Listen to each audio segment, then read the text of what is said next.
দুষ্ট পোলাপান থাকে না, চান্স পাইলে চুরি করে। মোটামুটি কার গাছে আম আছে, কার গাছে ডাব আছে, কোনোটা ছাড় দেয় না।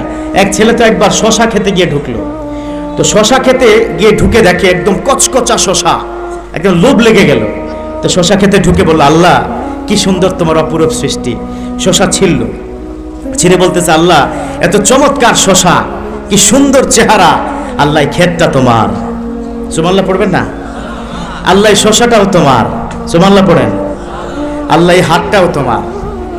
এইবার সুবহানাল্লাহ পড়তে মন চায় না? না, আল্লাহ মুখটাও তো তোমার, তাহলে হাতও তোমার, জমিনও তোমার, শশাও তোমার, জবানটাও তোমার, বিসমিল্লাহ খাইলাম। কত বড় বাটপার! এরকম আছে না? আছে না? এখন পিছনে যে জমির মালিক আমাদের ফরাজ ভাই, এই যে মিজানুর রহমান, কোথায় ভাই? আমার ভাই কোথায়? একটু দাঁড়ান। আপনারা ওনাকে চিনেন? উনি কিন্তু বাংলাদেশের সবচেয়ে বড় প্রতিষ্ঠানের একটা ইন্ডেক্স ফার্মাসিউটিক্যালস, ওনার একটা প্রতিষ্ঠান, ওষুধ কোম্পানি। এই এলাকায় তো অনেক থানাতে দেখবেন আছে। সদর আলী ফরাজির সন্তান, চিনেন না আপনারা সদর আলী ফরাজিকে? এই ফরাজি সাহেব বাংলাদেশের প্রখ্যাত একজন ব্যক্তিত্ব, বিশাল না হলেও কয়েকশো কোটি টাকার কোম্পানির তিনি চেয়ারম্যান। বলুন আলহামদুলিল্লাহ। আপনাদের এলাকায় হয়তো আপনারা ওভাবে উনি আসতে পারেন না, সময় পান না, কিন্তু খুব ভালো মানুষ। তো ওই জমির মালিক উনি ছিলেন। তো উনি পিছনে দাঁড়িয়ে আছে, ওই যে ছেলে শশা, ওই ছেলে শশা খাচ্ছে, সে খেয়াল করতে পারে নাই। ফরাজি ভাই পিছন থেকে একটা লাঠি উঠে বলল, আল্লাহ কি চমৎকার লাঠি, এটা তোমার সৃষ্টি, অপরূপ সৃষ্টি তোমার লাঠি। আল্লাহ হাতটাও তোমার, এই লাঠিটাও তোমার, ওই যে পোলা চুরি করতেছে ওর মাজাটাও তোমার, বিসমিল্লাহ দিলাম বাড়ি। এরকম আছে না নাই? তবে এই এলাকা একটু কম, তাই না? এলাকার ছেলেগুলো অনেক ভালো, মাশাআল্লাহ, চুরি টুরি করে না, করে নাকি মাঝে মধ্যে আবার চান্স পেলে ছাড়েও না। তো তিন বন্ধু মিলে চিন্তা করলো যে আখ খেতে ঢুকবে, আখ খাবে। কখন যাওয়া যায়? ওই যে দিনের বেলা মাইর খাইছে তো একবার, এজন্য দিনের বেলা চুরি করা যাবে না, রাত্রে বেলা যায়। তো রাত্রে বেলা যাবে।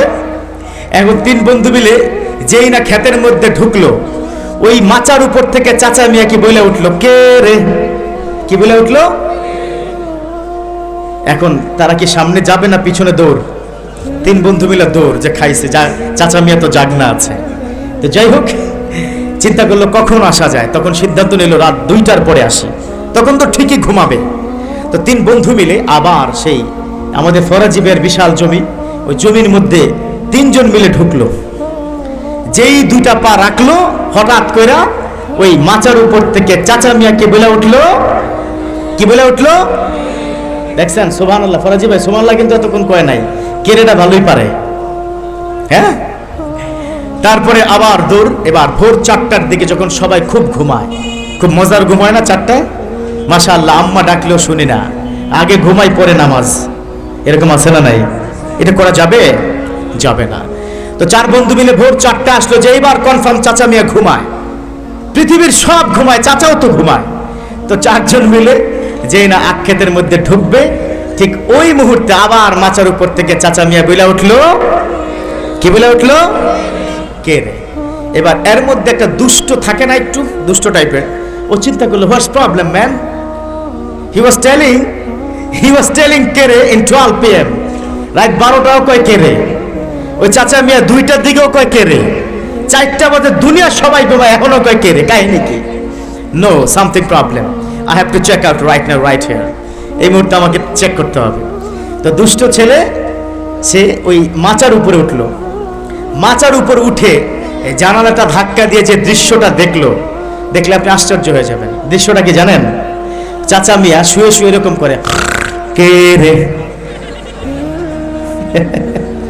বুঝতে পারছেন? মানে সে চিন্তা করলো, কি দরকার আছে এত কষ্ট করা পাহারা দেওয়ার, তার চাইতে একটা অভ্যাস করে নেই, নাক টানে সারে হলো কে রে। বুঝছেন? এখন দুষ্ট পোলা চিন্তা করলো, খাইছে চাচা, তুমি মিয়া নাক ডেকে ঘুমাইতেছো, এটা তো তোমার গোড়ায় গন্ডগোল মিয়া, তুমি তো কেড়ে কেড়ে এমনি ডাকতেছো, অভ্যাস করছো।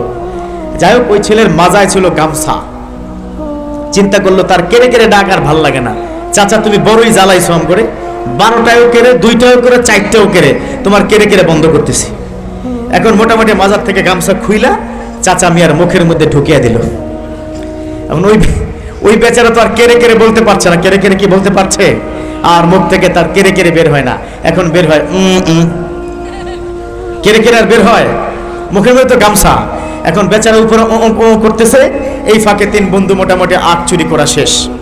আখটা চুরি করে কি দিয়ে বাঁধবে, হঠাৎ মাথায় বুদ্ধি আসলো, ওই যে গামছা আমি যে উপরে মাচার মধ্যে চাচার মুখের মধ্যে ঢুকিয়ে রাখছি, এক কাজ করে ওটা নিয়ে আসি, ওটা দিয়ে বাঁধি। ওই দুষ্ট আবার উঠলো উপরে। উপরে উঠলে চাচা মিয়ার মুখের থেকে যেই গামছা দিল টান, 2 ঘন্টা ধরে যে কেড়ে কেড়ে সব ভিতরে জমা পড়ে ছিল, বের হইতে পারে নাই, সব একসাথে বের হয়ে এবার কেড়ে কেড়ে কেড়ে কেড়ে কেড়ে কেড়ে কেড়ে কেড়ে। বুঝতে পেরেছেন? এখন আপনারা যারা সুবহানাল্লাহ পড়ছেন না, ভিতর থেকে বের হয় না, তাহলে আপনাদের অবস্থা একই হবে। আপনারা বাড়িতে গিয়ে কেউ বউয়ের সামনে, কেউ মায়ের সামনে গিয়ে পড়বেন সুবহানাল্লাহ সুবহানাল্লাহ সুবহানাল্লাহ সুবহানাল্লাহ সুবহানাল্লাহ সুবহানাল্লাহ। এখন মা জিজ্ঞেস, কি বাজান, কি হয়েছে রে তোর? বউ জিজ্ঞেস করে, কি খবর তোমার, কি হইলো, এভাবে সুবহানাল্লাহ পড়তেছো কেন?